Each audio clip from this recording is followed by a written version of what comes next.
हे सिंपती नाही देत मी तुला. विनर झाले असते ना त्याच्यापेक्षाही जास्त मला खुशी त्या दिवशी झालीये.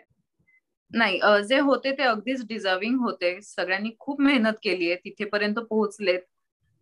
सो त्याच्यात काहीच प्रॉब्लेम नाहीये. येस, म्हणजे तुम्ही स्वतःलाही फायनल पास मध्ये पाहत नव्हता.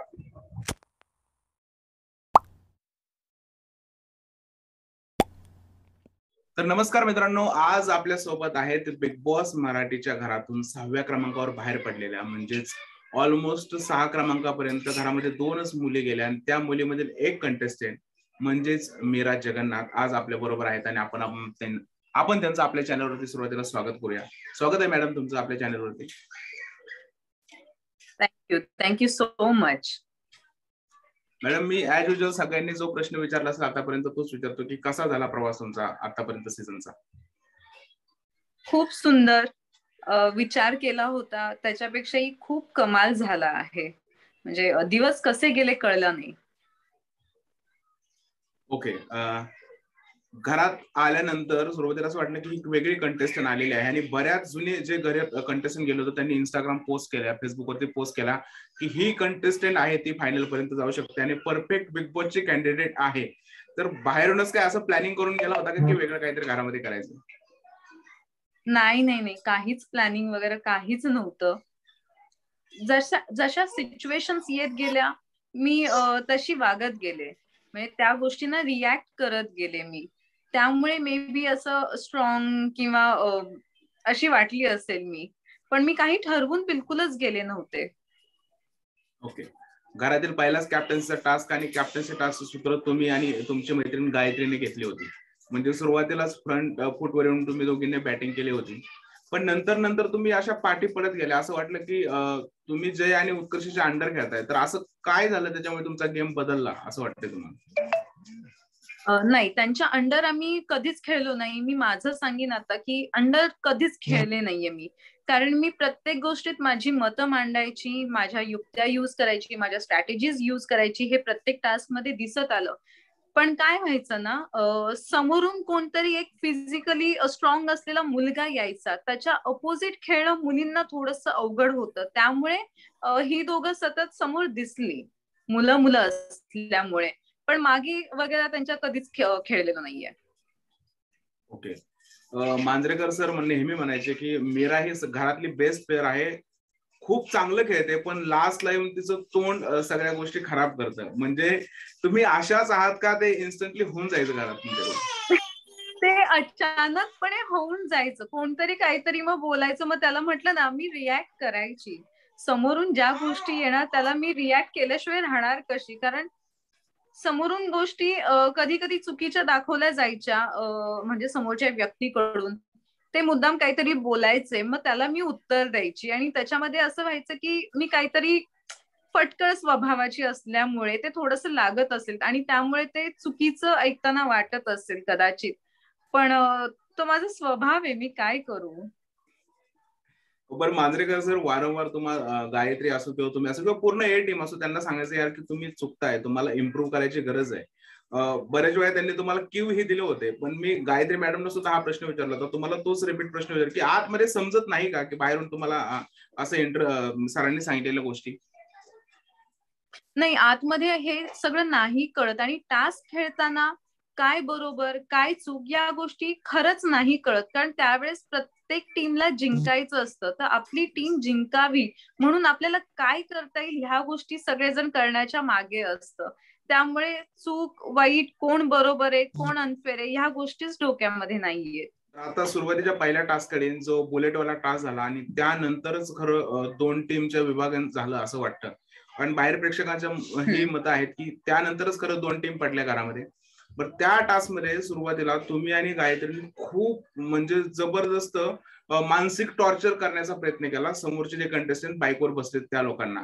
त्यावेळेस कुठेतरी हे फील नाही आलं कारण की आपण कुठेतरी जास्त बोलतोय किंवा हे निगेटिव्ह बाहेर जात आहे असं नाही वाटलं का तुम्हाला?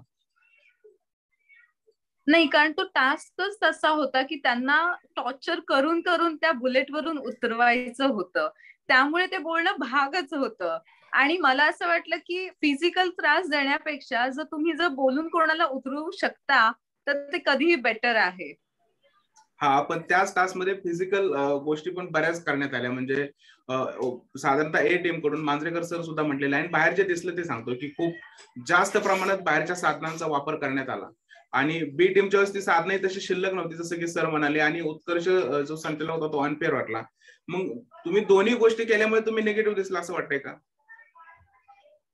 नाही, आम्ही ऍक्च्युली ए टीमचं जेव्हा होतं बुलेटवरती बसायचं, पहिल्या दिवशी बी टीम वाले होते हा. बसलेले, त्यावेळेस ही सामान तेवढंच होतं. आणि ज्यावेळेस ते बसले त्यावेळेस त्यांच्याकडे आणखीन जास्त सामान होतं, कारण त्यांनी पहिल्याच दिवशी लपवून ठेवलेलं होतं. सो सर्फ एक्सेल हे सगळ्यात जास्त हानिकारक होतं असं मला सांगता येईल. जे आम्ही एका एवढ्या मोठ्या बादलीमध्ये एवढे एवढे अर्धे मिक्स करत होतो, जे की ते एवढ्याशा पाण्यामध्ये अर्धी अर्धी पिशवी टाकून ते फेकत होते. पण तो त्यांचा तो पार्ट आहे. आणि त्याच्यानंतरही अजून 2 पिशव्या बाकी होत्या, पण तरीही ते गिव्हअप करून बसून राहिले होते. त्यांनी ट्रायच नाही केलं. त्यामुळे तिथे कुठेच चुकलो असं वाटत नाही. ओके. आता ए टीमच्या मैत्रीबद्दल खूप काही बोललं गेलं. तुम्ही, गायत्री, जय आणि उत्कर्ष, तुम्ही एक चांगला स्ट्रॉंग बॉन्ड तयार केला. आणि मी बऱ्याच वेळा असं म्हटलं की बी टीमच्या लोकांना सिंपती मिळाली, पण त्यांना मैत्री जपता आली नाही. पण तुम्ही लोकांनी शेवटपर्यंत मैत्री जपली. जर का गायत्रीला सोडलं तर काय सांगाल, कसं काय एवढा भारी बॉन्ड तयार झाला तुमच्यामध्ये? काय होतं, चुका सगळ्यांकडून होतात. आमच्याही ग्रुपमध्ये आम्ही एकमेकांशी भांडायचो, पण लोकांसमोर कधीच भांडायचं नाही. जग बघणारे अगदीच माहितीये. पण टास्क खेळताना किंवा एका घरामध्ये राहताना दुसऱ्या ग्रुपने हे पाहू नये, हे आधी माझं होतं की आपण आपल्यामध्ये ज्या काही आहेत गोष्टी त्या क्लिअर कराव्या.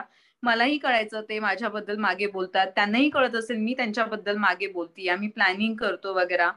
पण हा एक गेमचा भाग होता, त्यामुळे ती एक अंडरस्टँडिंग होती की तू माझ्याबद्दल हे बोलली म्हणून मला राग आला, किंवा तू असं वागलास, तू माझं नाव नॉमिनेशन मध्ये टाकलंस. याच्यामुळे आम्ही कधीच रागराग नाही केला, कारण प्रत्येक जण इथे इंडिव्हिज्युअल आम्ही खेळत होतो आणि इंडिव्हिज्युअलच पुढे जाणार होतो हे सगळ्यांना माहित होतं. त्यामुळे ती एक अंडरस्टँडिंग ठेवली होती.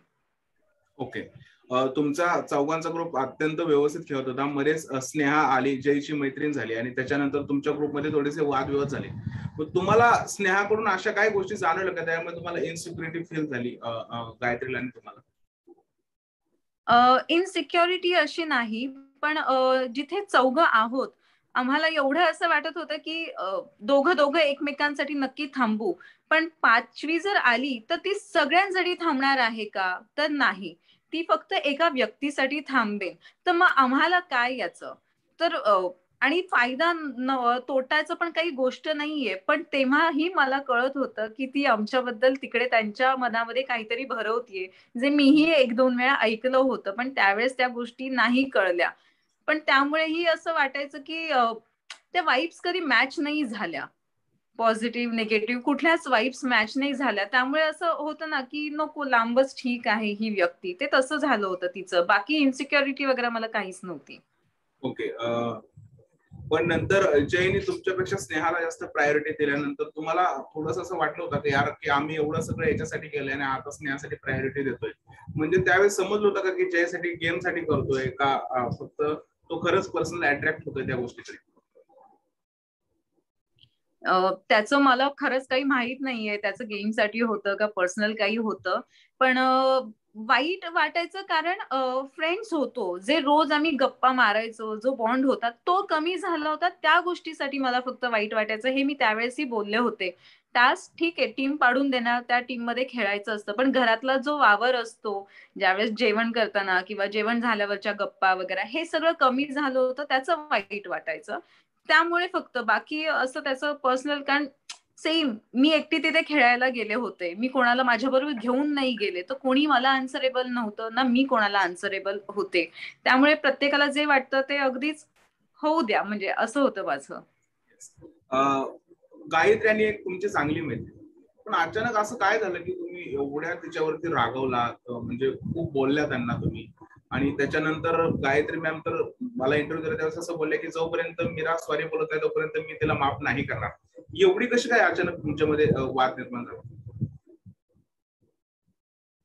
वाद म्हणजे ऍक्च्युली टास्क मध्येच झाला होता. आणि दरवेळेस, प्रत्येक वेळेस टास्क मध्ये जेही वाद झालेले आहेत ते टास्क मध्येच मी सोडलेले आहेत. ते मी घरामध्ये कधीच घेऊन गेली नाहीयेत.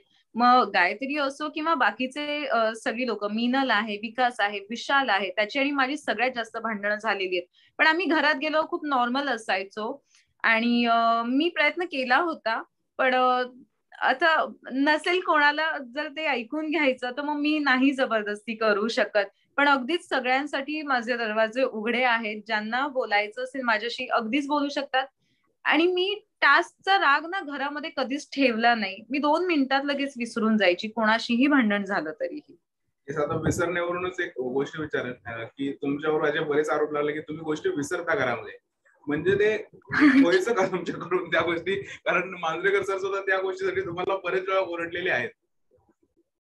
हो हो, मला ऍक्च्युली ना मला सगळ्या गोष्टी लक्षात, म्हणजे मला 15-20 वर्षापूर्वीचंही लक्षात येतं.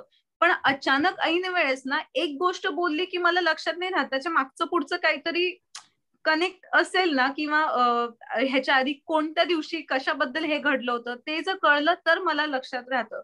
आणि काय होतं, घरामध्ये आता हीच लोक आहेत, यांच्याच बद्दल बोलणार ना मी. दुसऱ्या गोष्टी तर मी नाही बोलू शकत, किंवा आता घराच्या बाहेरच्या गोष्टी इथे काय गप्पा मारणार. त्यामुळे मग ते गॉसिपिंग, चुगली आणि मी बोलते असं दिसायची. पण तेच तर आहे ना, आता घरात राहतोय म्हटलं बोलायलाच हवं ह्याच्या त्याच्याबद्दल. जर का नाही बोलला तर लोकांनाही मजा येणार नाही. काय मजापेक्षा ना गोष्टी अशा घडायच्या की आपोआप तुम्ही बोलून जायच्या. आणि मीच नाही, प्रत्येक जण एकमेकांबद्दल बोलायचं तिकडे. येस. विशालचा विषय काढला तर टीम बी बरोबर तुमचे सतत खटके उडले ऑलमोस्ट लास्ट पर्यंत. म्हणजे तो तिकीट टू फिनाले टास्क पर्यंत टीम बरोबर तुमचे खटके उडले. तुम्ही एकदा बोलून दाखवले तिकडे मेजॉरिटी आहे म्हणून या टास्क मध्ये असं झालेलं आहे. नक्की काय अडचण होती टीम बी बद्दल? म्हणजे बाहेर तर त्यांना एवढी सिंपती मिळाली, तुम्ही आता येऊन पाहिलंच असेल. आतमध्ये असं का वाटत होतं की हे लोक एकदम चुकीचं गेम खेळतात? असं काय झालं? नाही, ते चुकीचं खेळतात असं मी कधीच बोलले नाहीये. ते त्यांच्या परीने त्यांचं खेळत होते. प्रत्येक जण आपलं आपलं खेळत होते.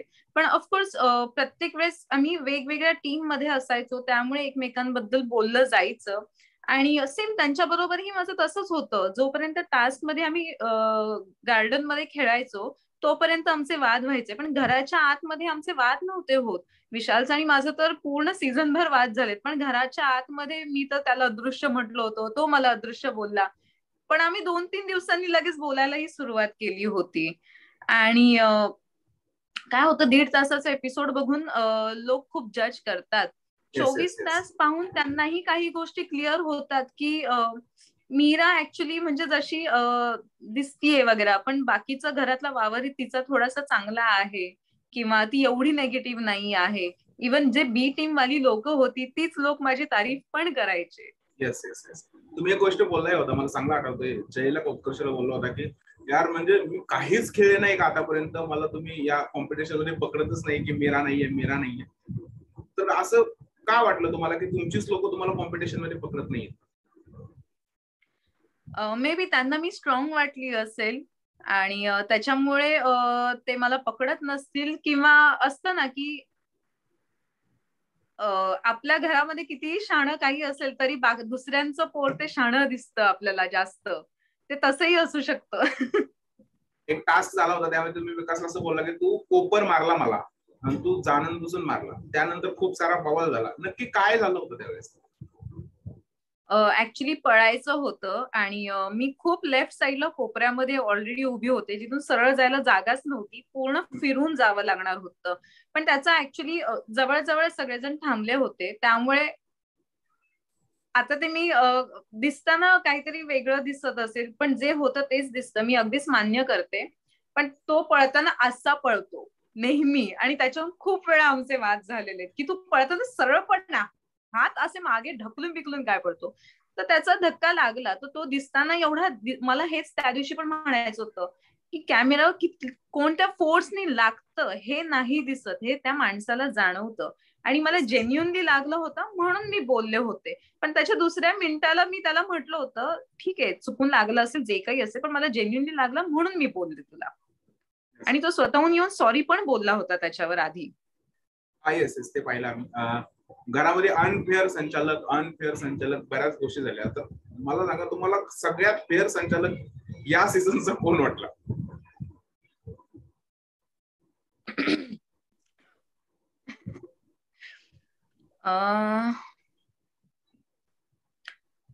सगळ्यांनीच, म्हणजे सगळेजणच संचालक होते त्यावेळेस, काही ना काही घडलेलंच आहे ऍक्च्युली.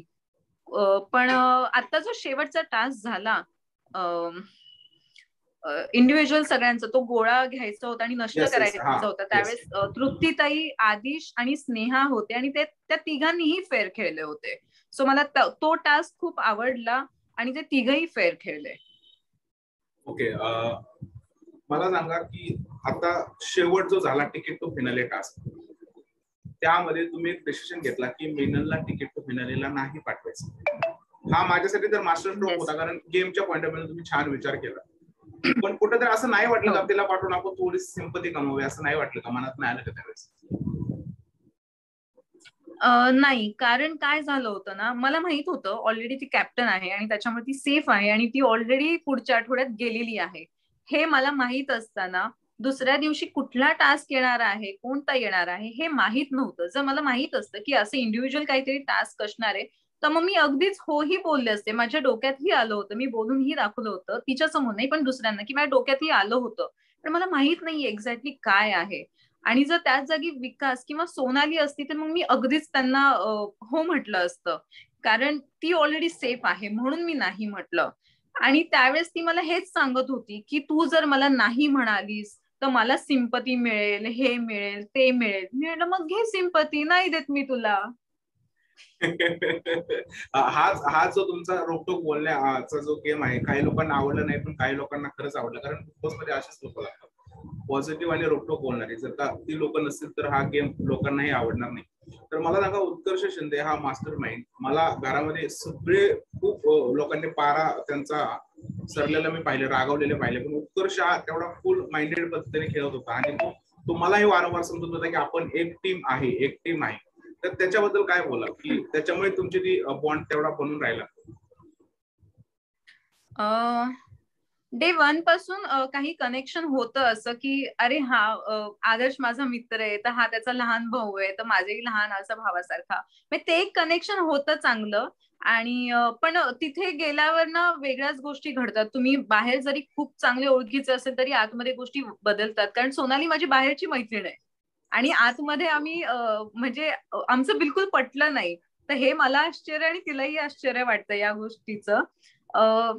तेच तिथे अचानक तो बॉन्ड झाला आमचा. डे 1 पासून एकत्र खेळायला लागलो आणि सेम टाइम जेव्हा तुम्ही एकमेकांबरोबर स्पेंड करता त्यावेळेस थिंकिंग वगैरे तुमची मॅच होते, किंवा आमचं खूप वेळा असं व्हायचं की आम्हाला बोलायची गरज पडत नसायची, फक्त बघून कळायचं की आता काय गेम खेळायचा आहे.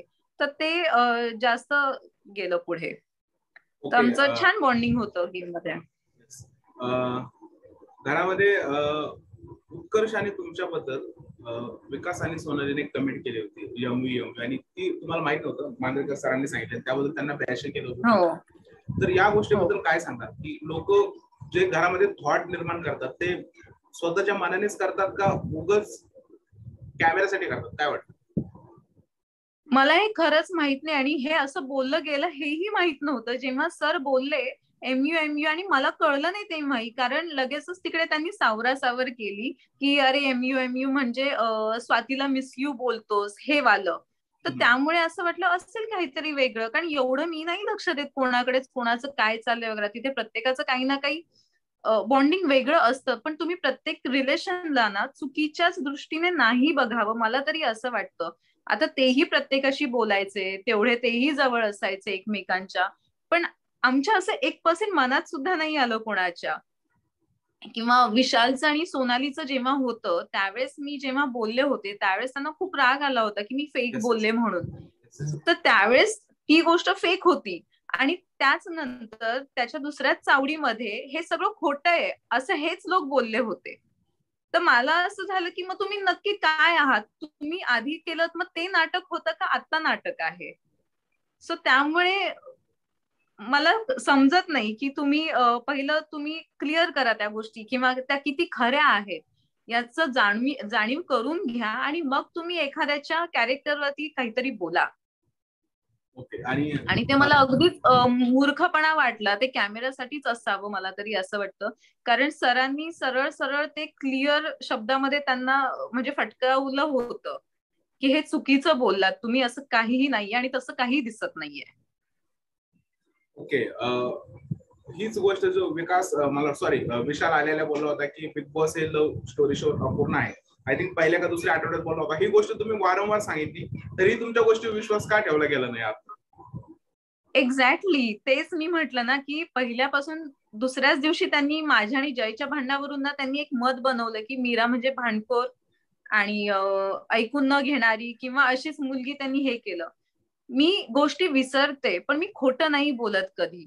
मी माझं एक्सप्रेस करण्याचं मे बी भाव माझे वेगळे असतील तर त्यांना असं वाटत असेल ऍटिट्यूड वगैरे, पण असं काही नाहीये. तो माझा टोन असेल किंवा माझा तो स्वभाव आहे, त्यामुळे ते लोकांना वाईट वाटायचं त्या गोष्टींचं. पण ही गोष्ट तो मला स्वतःहून बोलला होता. तीच मी फक्त त्यावेळेस काहीतरी विषय निघाला होता म्हणून मी म्हटलं होतं की अरे हाच माणूस असं असं बोलला होता. आणि जेव्हा तो सोनाली बद्दल बोलला त्यावेळेस मला खरंच वाईट वाटलं होतं सोनालीसाठी. आणि नंतर परत त्यांनी जी काही पलटी मारली वगैरे, म्हणजे ठीक आहे हा त्याचा गेम असेल किंवा काही असेल, मी कोणाला जज नाही करू शकत किंवा ही गोष्ट त्यांचं आता गेम प्लॅनिंग असेल. मी हे तुम्हाला ही गोष्ट आता विचारायचं कारण ह्याच्यासाठी नाही विचारत, कारण आता सोनालीनेच त्याला माफ केल्यानंतर आपण थर्ड पर्सन म्हणून काय बोलणार या गोष्टीविषयी? त्याच्यामुळे मी ही गोष्ट विचारत नाही. पण एवढा सगळा प्रवास झाला आणि तुमचा भाऊ घरामध्ये आला होता त्यावेळेस तो एक गोष्ट बोलत होता की मी सांगू का, आणि त्याच्यानंतर बाहेर मला असं कळलं की त्यांना इंटरव्ह्यू द्यायचे होते बाहेर आणि काहीतरी बोलायचं होतं, पण काय कारणास्तव त्यांना ते जमलं नाही. पण काय ती कोणती गोष्ट होती जी बिग बॉसच्या मेकरने दाखवली? तीच गोष्ट होती का वेगळी काही गोष्ट होती? काय कुठली गोष्ट दाखवली? बिग बॉसच्या मेकर्सने केवी दाखवली तर तुमच्या बाबांची, तीच गोष्ट होती का वेगळी काय होती? नाही, ती वेगळी गोष्ट होती. आणि काय असतं ना, घरचे जरा आपल्या मुलांना खूप प्रेमाने वाढवतात, त्यांचे लाड करतात आणि ते खूप त्यांच्याबद्दल भावुक असतात की त्यांना त्रास झालेला, ज्या त्रासातून निघालेलो असतो त्याच्यामुळे मे बी ते भावुक झालेले असतात. पण काही फिजिकल गोष्टी होत्या ज्यातून मी बाहेर निघाले, काही आजारातून बाहेर निघाले, त्याच्यामुळे त्यांना ते असं मी खूप स्ट्रॉंग आहे वगैरे म्हणून मी मरणाच्या दारातून निघाले, हे फक्त त्याला बोलायचं होतं, बाकी काही नाही. ओके, बरं, वडिलांबद्दल काय बोलाल? कारण एक इमोशनल एव्ही पाहायला मिळाली तुमच्या बाबांची आणि संपूर्ण महाराष्ट्र डोळ्यात पाहिलं. एनी टाइम मी तुम्हाला खरं सांगेन की महाराष्ट्र तुम्हाला खरं तर हेट करत होता बरेच सोशल मीडियावरती, पण बाबांची एव्ही बघितल्यानंतर सगळेच इमोशनल झाले होते. मग तो जो हेट होता तो तुमच्यासाठी नव्हता, तो गेम साठी होता. पण बाबांची एव्ही पाहिल्यानंतर कळलं की बाबा हा जो मीरावरती तेवढीच लोक प्रेमही करतात, तर काय बोलत त्याविषयी?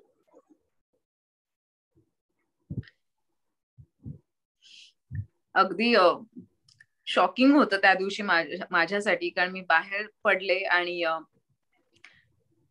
म्हणजे खंत होती की टॉप 5 मध्ये नाही गेले किंवा विनर नाही बनले. पण जेव्हा तो एव्ही दाखवण्यात आला, विनर झाले असते ना त्याच्यापेक्षाही जास्त मला खुशी त्या दिवशी झाली आहे. कारण माझी फॅमिली आणि माझे बाबा ते म्हणाले की मला खूप अभिमान आहे तुझ्यावर. त्यातच मी माझं अख्खं म्हणजे पूर्ण 100 दिवसाचा प्रवास माझा सार्थक झाला असं म्हणता येईल. आणि आता ते रोज मला फोन करतात, रोज विचारतात आणि त्यांना आता मी लवकरच भेटणार आहे. ते सोलापूरवरून आता घरी येणार आहेत पुण्याला, तर मीही जाणार आहे. सो ते म्हणतात ना की नाण्याच्या दोन्ही बाजू असतात. जिथे मी एवढी ट्रोल झाली, माझ्याबद्दल निगेटिव्हिटी झाली, तेच माझ्या घरच्यांमुळे एक पॉझिटिव्ह ह्याच्यामध्येही गेलं की फॅमिली ती फॅमिली असते कितीही झालं तरी. आणि माझे बाबा पुन्हा माझ्या बरोबर आधी सारखंच आमचं आता बॉन्डिंग होतंय, त्याच्यासाठी मी खूप खुश आहे, खूप. तर आपण आता एक छोटासा गेम खेळूया. मी हेट आणि लाईक हे सिम्बॉल आहे तुमच्याकडे, तो मी घरातील कंटेस्टंटचे नावं सांगेन, तर तुम्हाला त्या दोन सिम्बॉल पैकी एक सिम्बॉल निवडायचं त्या कंटेस्टंटसाठी. आता काय, आता झाला सगळा गेम, आता कोणाबद्दलच हेट नाहीये. तरी काय वाटतं तुम्हाला? ओके, उत्कर्ष. मी सुरुवातीला पॉझिटिव्ह वेने सुरुवात करतो. Utkarsh. Of course like. Jay. Like. Gayatri. Like. कारण एका दिवसाच्या भांडणामुळे मी ते डोक्यात कधीच ठेवणार नाही. चांगले दिवस मी नाही विसरणार. बरं, आता गायत्रीचा विषय निघाला तर मी हा विचारेन की तुम्हाला तिला भेटायला आवडेल का? कारण ती तर असं बोलली की सॉरी बोलल्याशिवाय मी तर माफ करणार नाही. आम्ही कालच भेटलो होतो ऍक्च्युली, आमचा फिनाले झाल्यानंतर. म्हणजे मिटलंय तुमच्या दोघीतलं जे काय आहे. हा, कारण आम्ही एकत्रच होतो ना सगळेजण. Yes yes yes. आणि अशीच तुमची मैत्री पुढे आम्हाला पाहायला आवडेल. मला सांगा विकास बद्दल. लाईक विशाल.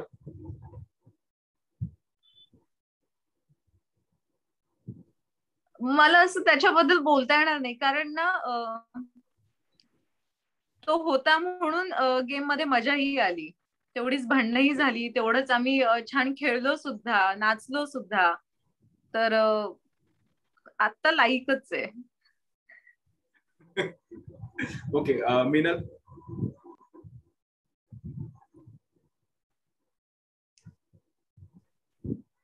हेट म्हणेल मी. ऍज अ मुलगी ती खूप कमाल आहे, पण टास्कच्या वेळेस मला काही गोष्टी नाही पटत. घरामध्ये आम्ही खूप छान मैत्रिणी होतो. ओके. बरं मला सांगा, आता तुम्ही 17 लोक घरामध्ये आला होता, तर तुम्हाला असं वाटतं का लास्ट 5 जे घरातून काल बाहेर पडले ते खरंच डिझर्विंग होते का? अजून कोणी बाकीचे बाहेर गेले त्याच्यापैकी त्या 5 मध्ये पाहिजे नव्हतं? नाही, जे होते ते अगदीच डिझर्विंग होते. सगळ्यांनी खूप मेहनत केली आहे, तिथेपर्यंत पोहोचलेत. सो त्याच्यात काहीच प्रॉब्लेम नाहीये. येस, म्हणजे तुम्ही स्वतःलाही फायनल 5 मध्ये पाहत नव्हता. मी तर फायनल 2 मध्ये मला स्वतःला बघत होते. मला तर विनर व्हायचं होतं, पण मला त्यांच्यापेक्षाही खूप जास्त काही मिळालंय, सो मी त्यांच्यापेक्षा मोठी विनर झालीये. Yes yes yes yes yes. Correct. बरं, आता बाहेर आल्यानंतर सोशल मीडियावरचे ट्रोल पाहिले असतील आणि काही लोक तुम्हाला म्हणजे पसंतही करत, तर बाकी ट्रोल करणाऱ्याला आणि पसंत करण्यासाठी काय सांगाल? मी ट्रोल करणाऱ्यांनाही पाहिलं. काही गोष्टी वाचून असं वाटतं की ठीक आहे, माझ्याबद्दल बोलतायत, पण एक्झॅक्टली 24 तास जेव्हा तुम्ही त्या घरामध्ये राहता त्यावेळेस त्याच्या मागच्या पुढच्या गोष्टी इतक्या काही होतात की त्यांना डिटेलमध्ये माहीत नसतात. काही जण चांगलेही बोलतात, त्या गोष्टी मी लक्षामध्ये ठेवते, आणि जे वाईट आहे ते मी सोडून देते गोष्टी, कारण निगेटिव्हिटी मला स्वतःला नाही आवडत. सो त्या गोष्टी लगेचच 2 मिनिटात विसरून जाते. ओके. तर मी फक्त जाता जाता शेवटी हेच बोलेन की बिग बॉसच्या घरात ए टीम होती म्हणून बी टीम होती. मीरा होती म्हणून कुठेतरी मिनल वरती आली, किंवा गायत्री होती म्हणून कुठेतरी किंवा जय होता म्हणून तेवढा विशालला सपोर्ट मिळाला. दोन्ही कॅरेक्टर खरंच अख्ख्या महाराष्ट्राला या शो साठी इम्पॉर्टंट होती, आणि तुम्ही आमचं एवढं मनोरंजन केलं त्याबद्दल तुमचं मनापासून आभार एवढं सांगेन. आणि तुम्ही मला वेळ दिला आणि मस्त अशा गप्पा रंगल्या आपल्या, त्याबद्दल धन्यवाद. आणि मी अशी इच्छा व्यक्त करतो की परत तुम्ही अशाच आमच्या चॅनलवरती इंटरव्ह्यू द्या आणि आपण भेटूच कधी वेळ. नक्की नक्की, धन्यवाद. तुम्ही इंटरव्ह्यू घेतला आणि महाराष्ट्राला ह्या गोष्टी थ्रू आम्ही काय आहोत तेही कळतं. So thank you so much.